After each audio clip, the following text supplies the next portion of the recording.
kembali di dua arah. 7 rekomendasi KPK kepada Kartu Prakerja mulai dari pendaftaran hingga mekanisme kontrol dan jangan sampai ada fiktif atau program ini berjalan tidak efektif karena sudah jumlah untuk yang APBN yang dianggarkan untuk Kartu Prakerja juga jumlahnya tidak sedikit. Bu Deni, dari rekomendasi KPK 7 rekomendasi, apa yang akan menjadi prioritas dari Kartu Prakerja dilakukan?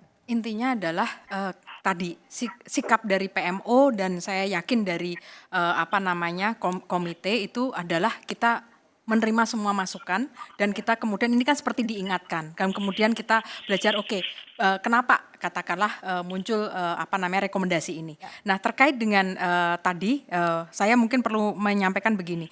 Jadi dari soal kepesertaan. Tadi di dalam payung hukumnya sendiri terbuka buat semua orang.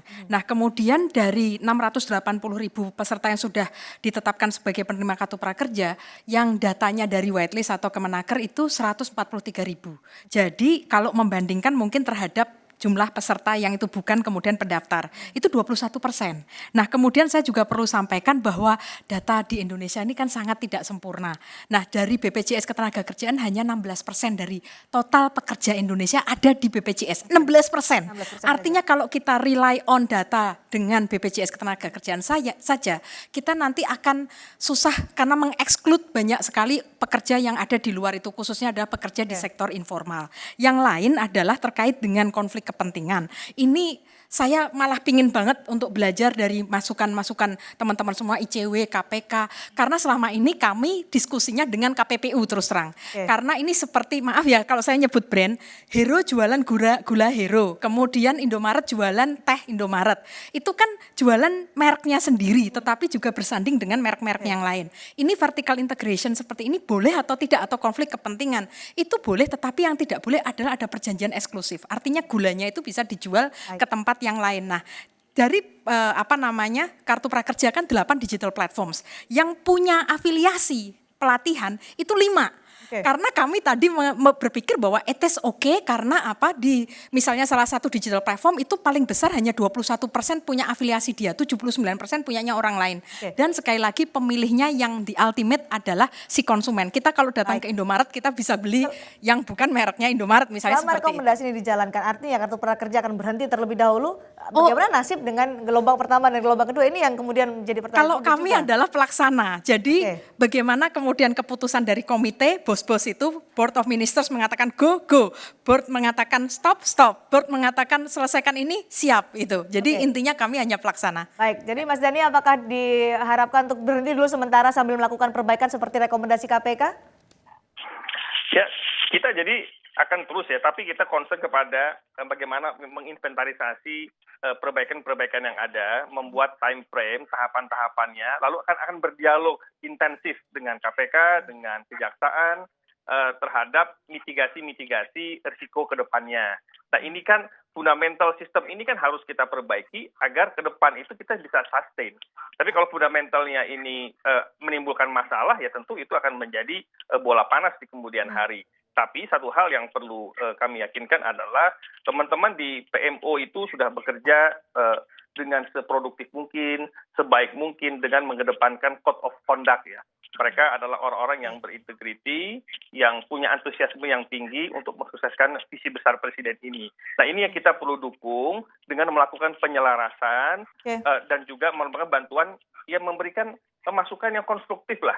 Jadi jangan sampai masukan itu, KPK juga saya kira ini pasti selaras bahwa masukan itu konstruktif, kita perbaiki, Mas Dhani, namun ini tidak boleh tertunda. Mas Dhani kepada PMO, apa yang kemudian yang ditekankan supaya Kartu Prakerja yang tepat sasaran, tidak diselewengkan, tidak ada konflik kepentingan seperti yang dikhawatirkan potensi itu muncul?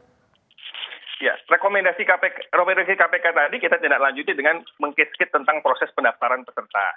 Lalu kemudian tentang platform digital sebagai mitra kerja tadi, kalau ada 8 sekarang sebagai mitra kerja kita, nah kan ada 3 tuh yang tidak berafiliasi dengan penyedia pelatihan, yang 5 berafiliasi. Nah kita kan itu kan semua dibuka kepada publik, kepada peserta untuk milih yang mana. Nah itu diyakinkan benar bahwa proses itu code of conduct yang betul, bahwa tidak ada penggiringan untuk memilih salah satu platform ataupun penyedia pelatihan. Baik Mas Dhani, Intinya kalau sudah dapat adalah poinnya. pastikan proses itu memiliki code of conduct yang baik, berintegritas, Baik. dan tepat Jadi sasaran. ini sebenarnya akan tetap dilanjutkan, Mas Wana. Ya. Nah, sebenarnya begini, kalau seandainya kita bicara tentang platform digital dengan lembaga pelatihan, yang menjadi pertanyaan kemudian adalah kenapa 8 platform digital ini yang dipilih? Bagaimana mekanismenya? Apa standarnya? Apa indikatornya? Apa variabelnya begitu? Sehingga itu yang harusnya disampaikan oleh manajemen pelaksana. Kenapa kami meminta program prakerja ini untuk dihentikan sementara? Karena 8 platform digital yang dipilih oleh pemerintah ini tidak memiliki indikator yang Jadi jelas. kalau semangat ini kemudian masih dilanjutkan, tadi kita mendengar dari KSP bahwa ini sepertinya akan dilanjutkan meskipun dengan menjalankan rekomendasi KPK untuk perbaikan. Iya. Catatan Anda? Iya, seharusnya pemerintah juga perlu memikirkan ini maunya apa. Kalau seandainya prakerja ini digunakan untuk meningkatkan kapasitas, ya sudah peningkatan kapasitas saja begitu. Jangan ada anasir semi bansos begitu. Karena ini kan menjadi kebingungan sehingga masyarakat akhirnya memilih ya sudah kami inginnya bansos saja begitu, pelatihan online-nya tidak. Jadi sebenarnya fokus pemerintah itu juga harus jelas, jangan sampai kemudian mengambang dan kemudian itu juga menyengsarakan rakyat. Jangan sampai ngambang. Baik Pak Pahala, jadi kalau dari KPK rekomendasinya ketika melakukan perbaikan, menjalankan rekomendasi KPK, seperti apa kartu prakerja, ditunda dulu sementara atau tetap dilanjutkan? Sekali lagi kalau dari KPK ingin gelombang keempat ini segera dilanjutkan setelah beberapa rekomendasi yang penting itu diselesaikan. Kan sekali lagi rekomendasi ini seperti Mas Dhani bilang kan ada time frame-nya. Ada yang bisa cepat dilakukan, ada yang kalau minta legal opinion misalnya bisa cepat gitu ya dilakukan segera. Tapi ada yang perlu regulasi baru harus dibuat gitu. Jadi buat kami kita terbuka untuk diskusi. Biasanya nanti rencana aksinya itu ada time frame-nya. Jadi kita bilang kalau yang fundamental sudah katakanlah memadai gitu. Sekali lagi dari KPK tidak ingin rekomendasi KPK ini justru menyandera gelombang keempat dari prakerja. Sekali lagi kita ingin cepat. Dan ada variabel lain yang saya ingat Pak Menko bilang kalau nanti keadaan memungkinkan pasti komponen offline itu akan masuk dalam komponen prakerja. Kita sangat senang mendengarnya. Dan di samping itu dia bilang ini karena pandemi, makanya semi bansos. Dan semua komplikasi ini munculnya karena perubahan jadi semi bansos dan offline, online gitu. Jadi kita pikir ke depan pasti situasi berubah. Oleh karena itu kita bilang dilanjutkan, tapi rekomendasi yang fundamental kita bicarakan time frame.